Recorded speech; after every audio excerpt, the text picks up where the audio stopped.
Welcome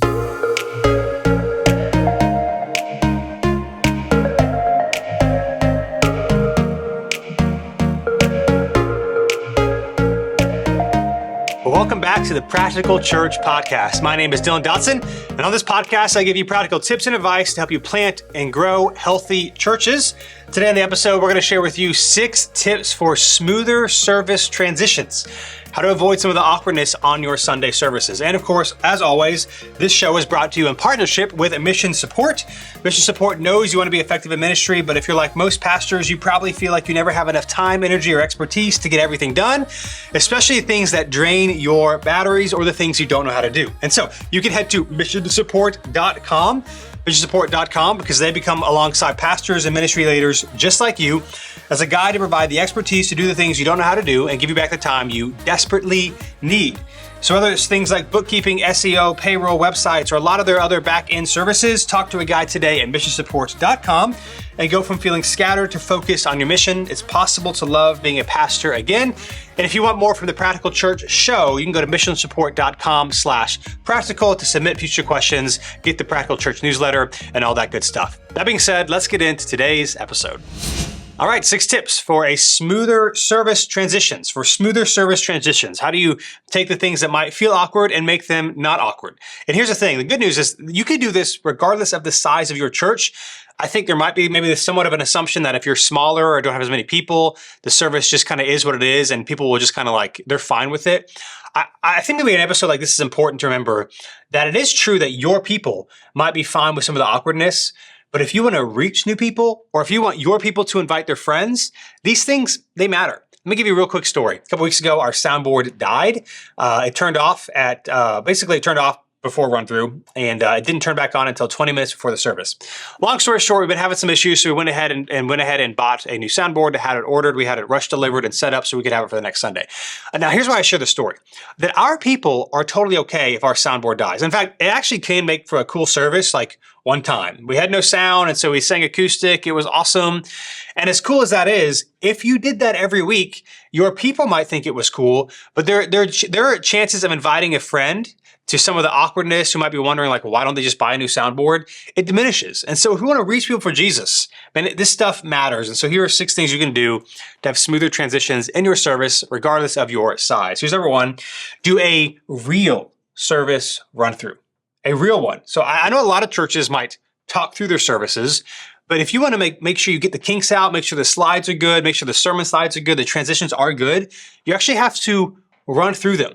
You have to run through them so that everybody knows. Now here's the thing. You might be comfortable. Your worship leader might be comfortable, but some of your band might have questions. The person doing sound or lighting might have questions. The person doing your screens likely has questions that will not be answered if you don't do a run through. And so I think sometimes we get frustrated with like a cue that was missed or a screen that was missed that would have been fixed if you had done a real service run through. And here's what I mean. Here's how we do it. New City, a lot of churches do it this way. The band comes, they practice a few songs, get the sound level checked, all that sort of thing on Sunday morning. Then we take 5 minutes and we talk through the service. It's our worship director is typically the one who does this, but it could be, anybody. We talk through the service with our planning center sheet printed out. Here's, we're going to start this song and there's going to be this transition. Hey, make sure you're playing, then this song, then this sermon. Is there anything that we need to know for the end of the sermon? This song. We talk through all of it. It takes 5 minutes. And then we actually run the service as if it was an actual service. We make sure the lights are good, the sound is good, the transitions are hit. If something is missed, we will often go back just to make sure we hit that right. So if there was a transition, maybe the lights weren't turned off correctly, it might have been a mistake or it might have actually been confusion. So we'll stop and we'll say, hey, can we do that again really quick? Can we do that transition really quick? But they actually do all the songs. We have our person who does our next steps, which is what we call announcements. They do their announcements as if it was actually a Sunday morning, which by the way, it's a helpful tip if you're trying to like train people and make sure they say the right things to actually make them do it during run through. The only thing that we don't do during run through is I don't actually preach my full sermon. However, I do go through all of my points and we make sure that the slides in my sermon outline, manuscript, whatever, is on the same page. And that's where we find some errors sometimes. There might be a misspelling or it might be a slide that was out of order. So I don't preach the sermon, but I talk through each of my points that are going to be on the screens to make sure that they're there. We read through them, we make sure the cameras are good, and then I pray, and then we continue to do the rest of the service. But everything else we do, the transitions, the lighting, the songs, the announcements, if there's anything special in the service, a video, it all gets played. That way, when the service happens, people have more confidence, especially the production people have more confidence in what's going on and when they need to hit their cues. So I just want to say, man, just talking through it is fine, but it is not like, you will miss things. And you probably have missed things if you're listening to this episode and you're frustrated. I also want to encourage you, even if it's a small team, you should still do a real service run through because you are setting the culture of what the future will be. It will be really hard as the team grows, maybe more people come to you to start doing this transition. Now we're going to do a run through and everyone's like, well, we used to do it this way. What's the big deal? So even if it's just one person leading worship with the guitar, they should still run all the songs so that the sound people or so that the screens, lights, whatever you have can make sure they're good. Make sure the person that's doing announcements, they have to come early. If you serve on the Next Steps teams at New City and you do announcements, you have to come early and be there for the run through. And so you can actually do your part at the beginning or when you come up and also when you close the service at the end. So I just want to encourage you, this is probably the most helpful thing you could do. It's not just talk through, not just assume everyone knows what they're doing, but actually a real service run through. Real service run through. In terms of timing, we typically do our service run through, 75 minutes before the service starts. So let's say we have a 10 a.m. service, which we do it during the summer. Our service run through starts at 8:45. That's when we start to talk through it. 8:50, they're up there. And it typically takes about 30 minutes. We got 4 songs on average. And then when I get up there, I talk through my sermon. And at that point, we'll kind of fix the camera, fix any other issues. It takes about 30 minutes. That means we're done at 9:20-ish. And so we're done with plenty of time. And so we're not doing it as people are coming, which is also a thing I would recommend. If you do a service run through, you need to be done. I would recommend no later than 20 minutes before that service starts. No more later than 20 minutes. And I would aim not to be done at just 20 minutes. I would aim to be done 10 to 15 minutes before then, because inevitably many weeks something will go wrong. The run through, there'll be an issue with the production, soundboard, whatever. If you're mobile, something gets set up correctly. And so it might take some more time. And so that it gives you the breathing room if you start on time to actually make sure your run through is done before 5 minutes before the service when people are out there. One of the things that we do as well is our serve team meeting has a serve team, our first impressions team and our kids. They have a serve team meeting out in the lobby. And so after that serve team meeting is done, which is typically done around 9:30, 9:35 when we're at one service for 10 o'clock, at that point, I also ask all the band and the production to come out of the auditorium. We don't have a green room. I ask them to come out of the auditorium and be in the lobby to talk with people and hang out, which is hard to do if you're kind of doing, run through last second, trying to get things done before the service starts. So I encourage you, if anything else, please, please, please do a service run through, no matter how many people are in production, part of the service, so that everyone's on the same page and you're setting expectation for what the future to look like. That is the biggest thing you can do. The biggest thing you can do to have smoother transitions is to run through it ahead of time. So that's number 1, do a real service run through. Number 2, this is really helpful. Play under all speaking moments other than the sermon. So my recommendation is if you have next steps, for us, we typically have 2 speaking moments. Well, two main ones other than the sermon. That is when our announcements take place. And then at the end of service, our next step person comes back up and does 2 brief announcements, reiterates the bottom line, and then says, New City Church, you are sent. So both times the next steps person is talking, it's either an acoustic guitar or it's a piano, a keyboard playing behind them. And then, of course, if the worship leaders talks between songs as well, there's also something playing behind them. We've just found this is really helpful. Sometimes the announcement block can be awkward, especially if someone who's not is new to it or doesn't do a very good job. And so we also found that playing behind that person also gives a little bit more energy, a little bit more focus. Because if we go from music, typically for us, we start with a song and then do next steps. It can be a pretty big shift to go from music to just a person talking and then back to music again. And so what we do is we have just one person play something in the key of what the next song is going to be to help kind of fill out maybe some of those awkward moments or pauses. And so I would recommend have someone playing the whole time except for the sermon. Although if that's your tradition, you can have someone play during the sermon as well, or at parts during the sermon as well. You can do that. That's totally fine. But especially those other speaking moments, announcements, end of service, or anything like that. If you're not doing it, I would recommend this Sunday, man, try it. Actually have someone play the whole time. somebody else is speaking, and it really fills in those moments and gives it a little bit more energy.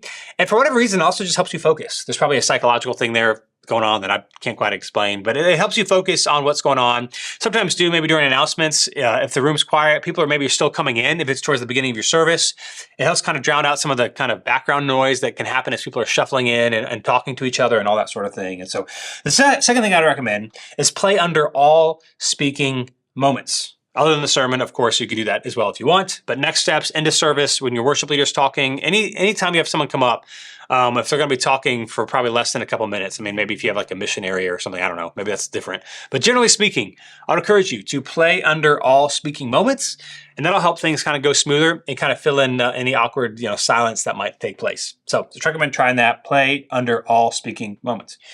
Number 3. Having a pre-service countdown video. I've talked about this a number of times on the podcast, but this is really helpful because it gets people in service on time. Now, people always come late, and you can't necessarily avoid that. But what we do is we have a 2-minute countdown video with pictures with it. It has 2 minutes on the screen, and you can actually see the time counting down. And behind the counter, you have pictures, and there's music that gets played. And you can in our lobby in our TV in the lobby, you can see the countdown timer, and the music changes. It changes from our pre-post worship music, that's on Spotify, to this instrumental, get excited music that's been the same for the last 6 or 7 years. We've never changed it since we started doing a countdown video. The countdown video is great. I've talked about this a lot before, but it's man, people hear the music and they just start coming in, and it gets people in there. Now, this isn't that people have to be in it, or how dare people be in the lobby talking. That's fine, but it's really hard to start a service when there's 25% of people in there and you're like, hey guys, would you please come in? We want to start now. It can be awkward. It's different if most people are already making their way into the service because they know it's time. Nobody's checking their watch to see, is it time now? But we have a 2-minute countdown video, and that helps the beginning of the service. You'll still have some people that are coming in late, but that's totally fine. But if you do this every single week, your people will be trained. Oh, when I hear that music, it's time to get in there. It's also helpful, by the way, for our band, because sometimes they're not paying attention to the time either. But when they hear the music, they also hear, oh, it's time to get in there, without having to have someone chase them down. Because again, we want our people in the lobby talking to people, not off in the auditorium or in a green room or something like that. We want them with our congregation. And so playing a pre-service countdown video can really, really help. Even if you don't have pictures of your church, just a countdown with a timer on the screen with some music, instrumental music, that's the same every single week. But just training your people, hey, service is about to start. Would you come on in? That doesn't mean when service starts, you don't always also mention, hey, we're getting ready to worship. If you guys want to join us in the auditorium or whatever language you want to use, that's fine as well. But you will have a lot more people in there when the service starts, which translates to a better start to the service if people are in the auditorium. The 2-minute countdown video is also helpful because you might have some people who want to get there in time, want to be in the service when it starts, but they're having a conversation with somebody and it's kind of awkward to stop the conversation, or they feel bad doing so. But when you hear the timer, it's kind of like a bell for everybody. Hey, we're getting ready to go. And so really, it makes it a lot easier for people to end their conversations and come into the service. So I would recommend a pre-service countdown video. If you really want to see what one looks like, I'm not saying ours is amazing. It doesn't have to be amazing. But you can go to our YouTube channel, youtube.com/newcityrdu, because we have our live streams. And so you can click on our live streams, and we start the live stream typically during our 2-minute countdown. So you can literally see our video and hear the music and copy whatever you want. Just have something to let people know, hey, service is about to start. I recommend 2 minutes. That's enough time to get people ready.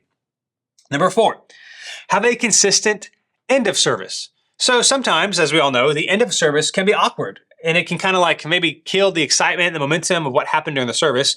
And so for us, I would recommend, or for you, what we do in New City, is have a consistent end of service, have it be the same every single week, so the people in the production booth know, hey, service is ending. So for us, what happens is every single week, there's variation based on what happened, but this is typically what it looks like. Our next step person comes back up. They mention the Connect card. If you're new, we'd love to meet you. Fill out the Connect card, meet with the teal table in the lobby. They mention giving. If you'd like to give to the mission of New City Church, you can do one of 2 ways: online at newcityrdu.com, or the giving box is located in the back of the auditorium or in the lobby. Then they'll say the bottom line from the sermon, and then they'll say, New City Church, you are sent. Same thing every week. And it does 2 things. One, again, it lets our production know, hey, service is about to end. When they say New City Church, you are sent, get ready, because then they can hit Spotify and there's background music as soon as the service ends. The second thing is it lets our people know the service is over, so they can talk, hang out, go do whatever they need to do. If it's awkward, like if people don't know, wait, is the service over or not? It just creates this like awkward, like what is happening here? Or if you end it every week differently, if you dismiss some week, or if you say something different every week, I recommend ending it the same way. You don't have to end it how we do. Again, we do connect card, giving, bottom line, you are sent. But I'd recommend like the last thing you say, or maybe the last two things you say, be the same every week so that people know it's about to be over and the production booth know it needs to be over. So if they need to change lights, if they need to turn the pre-post music back on, if the production team, if you have like pre-post slides that automatically go, they're on a timer at the beginning or end of your service, they know it's good to put those back up. It's just very, very clear, both for your production team and for the people in the congregation. I would recommend have a very consistent end of service. Again, for us, somebody's playing in the background, the next step person comes up, does those things, then says, you are sent, and it goes right into, if there needs to be lights that change, our pre-post music, and people know the service is over, and so they can talk, hang out, and it's not like this awkward 30 seconds of like, what just happened? And it's hard to do that.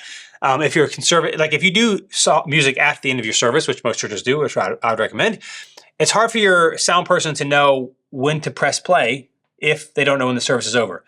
Or to get ready, because sometimes it's not just about pressing play. Like for us, we have Spotify playing, it's just turned down, and so they turn the music back up, and they know when the next step person's like, if they're kind of like not fully paying attention, which can happen, like, oh, the service is about to end, I need to make sure that I'm ready to hit the music when they say you are sent. So it just gets everybody ready to go, hey, the service is over, and it's not awkward, like 30 seconds, what just happened? So have a consistent end of service. Language, be consistent, whatever it is. Here's how we end our service every week so that people know what to expect.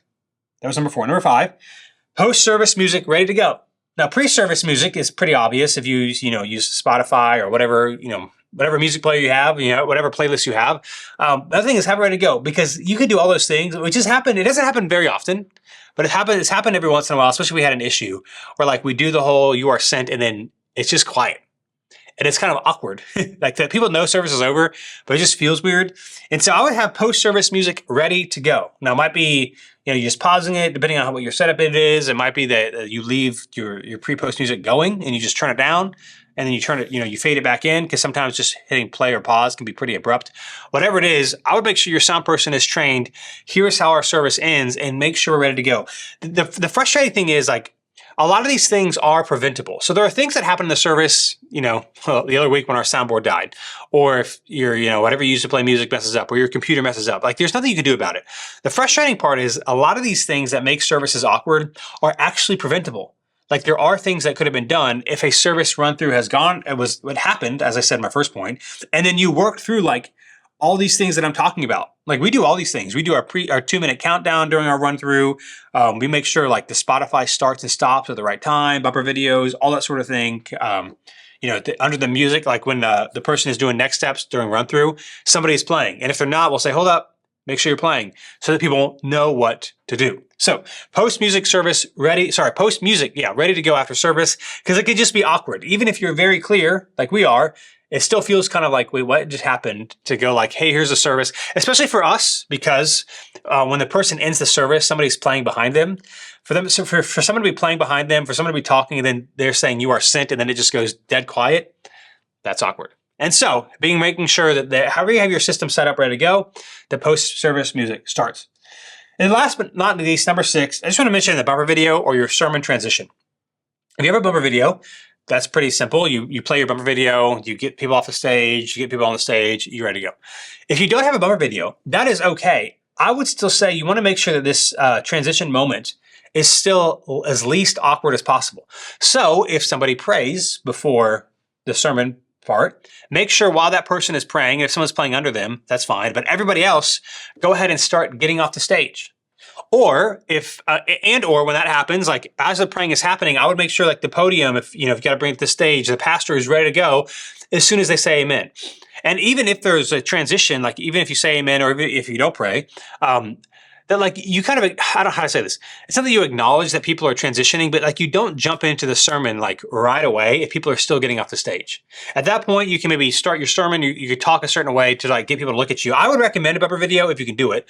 But if not, like my advice is still make it as seamless as possible. Like it's okay that people are getting on and off the stage, but you want to make sure your band knows like, hey, people, when you're moving on stage, like people are looking at you, now not looking at the person who's preaching or is talking. So like, let's like make sure during run through, like we unplug, like we know what we're doing so that it's not awkward. If you pray before the sermon, I would recommend everyone else start getting unplugged, getting ready to go, and have everything ready to go. So when the worship leader, whoever says amen, everything is in place, the podium's in place, the pastor, whoever's preaching is already there, so things can go. And I also want to say this, bumper video or not, please, please, please don't do your announcements right before the sermon. Or if you have to do your announcements right before the sermon, make sure it's not the same person who is preaching who is doing the announcements. The reason why is announcements are typically boring. And the only time that you have everybody's attention is at the beginning of the sermon. And if you waste that on next steps or announcements or whatever, you just need to know when the sermon starts, you've already lost a good percentage of people. As opposed to, we've done various episodes on preaching and sermon writing, so you can go back and listen to those. But man, I'd recommend starting with some sort of story or illustration to draw people in, not to be gimmicky or to try to be funny or to try to be a comedian, but you need to give people a reason to listen to you. And if you start with a church potluck and please sign up for this, there's no reason for people to keep listening to you. Their attention span is already being placed elsewhere. So I would not recommend doing the announcements right before the sermon, especially if like, I mean, you could do it. Maybe you could do announcements for the sermon if there was like a prayer and then the bumper video, like if there was a clear transition. But if the pastor is the same one who's doing the announcements, like you're going to lose people. So I'd highly recommend please don't put your announcements there because people are going to stop listening to the sermon before it even starts, which is not good. But bumper videos are great. If not, when you're praying, get everybody off and just make it as smooth as possible. It's okay that there's people moving on stage, but just train your band or whoever. Hey, let's like be quiet, be smooth, because people will not pay attention if there's a lot going on in the background. So those are 6 smoother service transitions. Again, do a real service run through. That all these things I'm talking about, that's where you practice them. Service run through. Play under all speaking moments. Have a pre-service countdown video. Have a consistent end of service, how you do it. Make sure your post-music service is ready to go. And be cognizant of your bumper video and sermon transition. Here's my observation for this episode. I think many times, those of us know what it's like where somebody comes up with you and they have an idea of what they want the church to do. Or maybe they want to do it, but you're not quite sure, like, how do we go forward? Here's my advice. Give an assignment to someone who wants to help in a particular area or has an idea. Everybody always has an idea and they want somebody else to do it. But if somebody comes to you consistently and wants to do something, here's my first recommendation for you is give them an assignment to accomplish. Maybe you can't trust them to run a ministry or to do whatever, but you can ask them, hey, if this is something you're interested about, what about this? Can you write up a page of like what it's going to look like? Or if you want to do like a serving event or whatever, here's a couple of emails. I want you to reach out to these people and get the ball rolling. Or if you want to serve in this position or you want to start this new thing, let's talk about what you want it to look like and how you are going to implement it.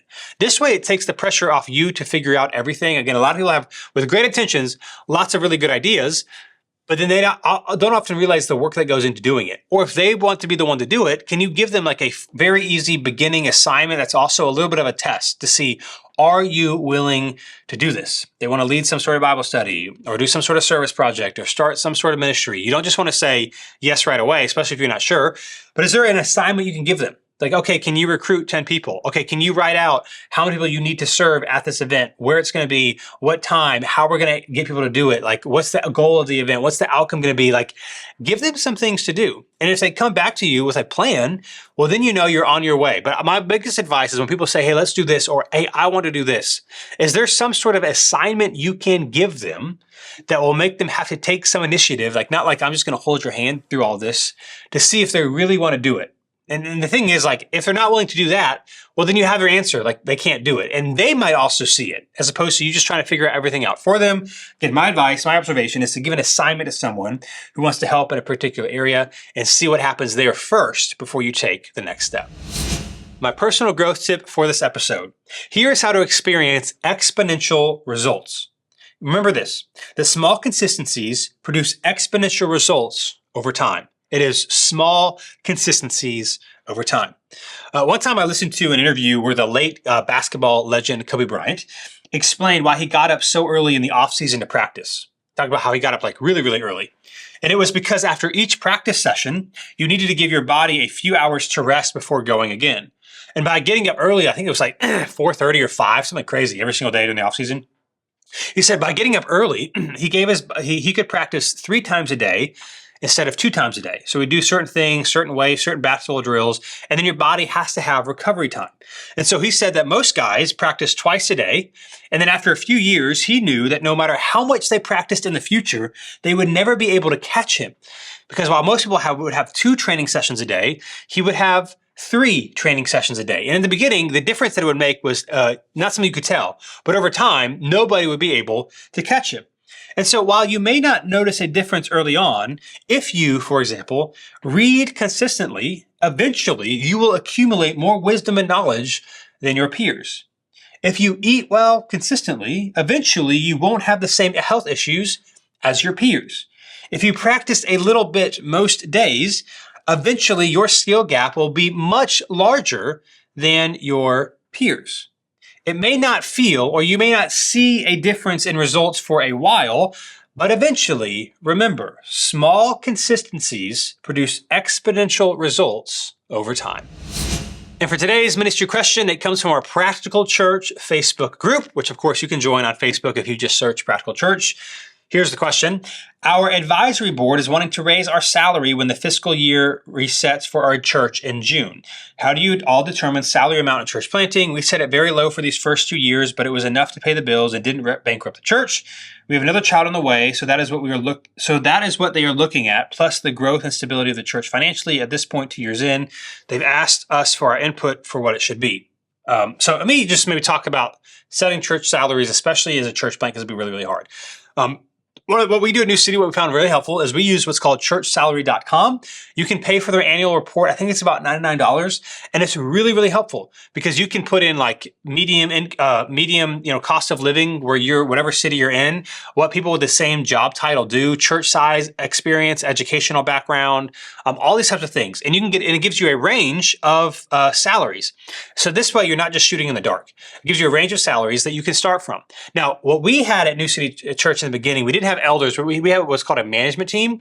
It was me, 2 guys in the church, 1 guy outside of the church. And the 2 guys in the church eventually became elders. But in the beginning, we had a management team.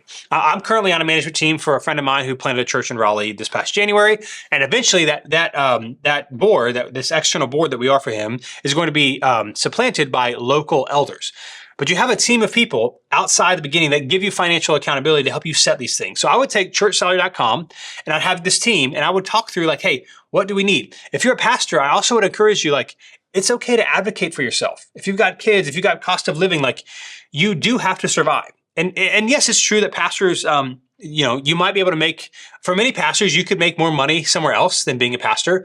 And it is true, especially in the beginning, that you probably do have to sacrifice a little bit, but you still have to like lead your family and be healthy and have a job and be able to pay for insurance, all these things. Because if you don't last, the church is not going to be in a good spot. So I'd recommend churchsalary.com if you've never used it before and have a board of people to talk through and then advocate for yourself. You may not be able to have everything you want at the beginning, but again, if you can't like have a decent salary to like live your life and you're not bivocational, you got to figure out what you want to do.